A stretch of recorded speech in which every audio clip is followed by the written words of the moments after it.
Hollywood can be much like the real world when it comes to expressions of faith.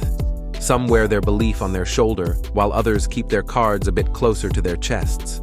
Some were born into the faith, while others found it much later into adulthood. The 20th century brought us exactly that when it came to the Catholic beliefs of some of the biggest stars. Let's take a look at the faith journey of 6 very well-known celebrities from the 20th century. Leave a comment if you think we left out any other pious celebrities from this time period. Alfred Hitchcock is a figure that most people wouldn't see as particularly devout. However, there was much going on behind the scenes that the public was never aware of. In his youth, Hitchcock attended a convent school and then later St. Ignatius College in London. As an adult, he would often cite his Jesuit reasoning power as a prized skill. Patrick McGilligan, a biographer, wrote, "Catholicism pervades his films, albeit a brand of Catholicism spiked with irreverence and iconoclasm." It was in his last few weeks of life that Hitchcock spent every Saturday with Father Mark Henninger, a Jesuit priest. He conducted Mass and heard Hitchcock's confession, and described Hitchcock as having tears on his cheeks as he received communion. While many have tried to rewrite history when it comes to Hitchcock's faith, this was a man that had a relationship with God. John Candy was an iconic actor and comedian of the late 20th century. Known for Planes, Trains, and Automobiles, Uncle Buck, Cool Runnings, and many others, John Candy was a legend of his time. What many don't know is that he was also a faithful Catholic. He attended Neil McNeil Catholic High School in Toronto as a youth and returned to the school annually after his graduation. Following his death, the school renamed its art studio in Candy's honor, and Candy has been quoted as saying that the basic reason for his success was rooted in the values and discipline and respect for others that I was taught at Neil McNeil. While never very public with his faith, Candy was undoubtedly a cradle-to-grave Catholic. He was married in the Catholic Church, raised his 2 children in the faith, was given full funeral rites at St. Martin of Tours Catholic Church in Los Angeles, and buried at Holy Cross Cemetery in Culver City, California. Frank Sinatra had a fairly controversial life and career. He was married 4 times, had children of questionable parentage, and even had ties to the mafia. He had stated in an interview that he did not believe in a personal God and was also very critical of the church.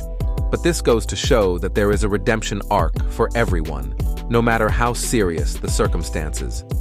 It was after his mother died tragically in a plane crash in 1977 that he returned to practicing Catholicism.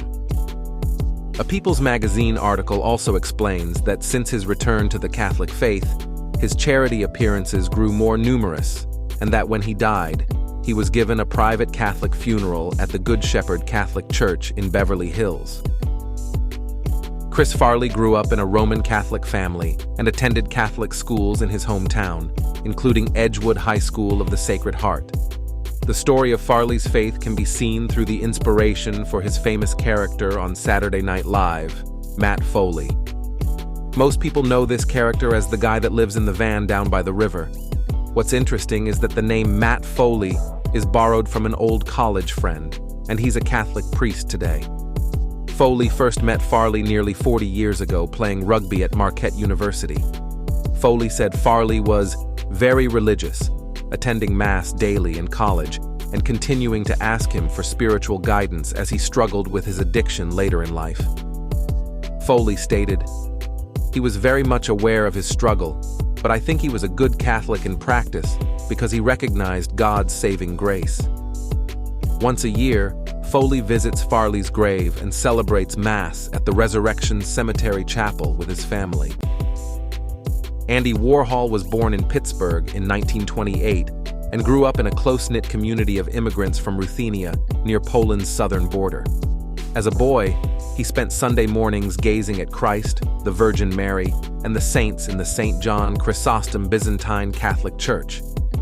As an adult, Warhol went to church intermittently, on his own or with his mother, who moved in with him in 1952.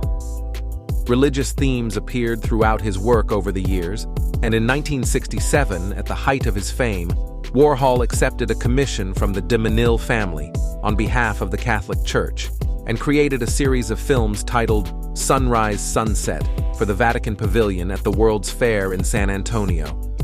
In June 1968, Warhol was shot point-blank at the factory, and he spent 2 months in the hospital recovering. The shooting was a turning point in his life and his religious life. Having survived, he made a vow to go to church on Sundays, and in the years that followed he kept the vow, in his way, ducking into the Church of St. Vincent Ferrer. While much of Warhol's art could be considered sacrilegious, it's clear that he struggled with his faith over the course of his life, and we pray that God has had mercy on his soul. Bing Crosby was someone whose Catholic faith played a pivotal role throughout his life. Because of the location of his home, Bing was raised in the shadows of Gonzaga University and High School, an institution run by the Jesuit order. Bing's boyhood neighborhood was mainly Catholic. In fact, it was later called the Little Vatican, or the Holy Land. At 13 years of age, he became an altar boy at St. Aloysius Church, which was a block away from his home.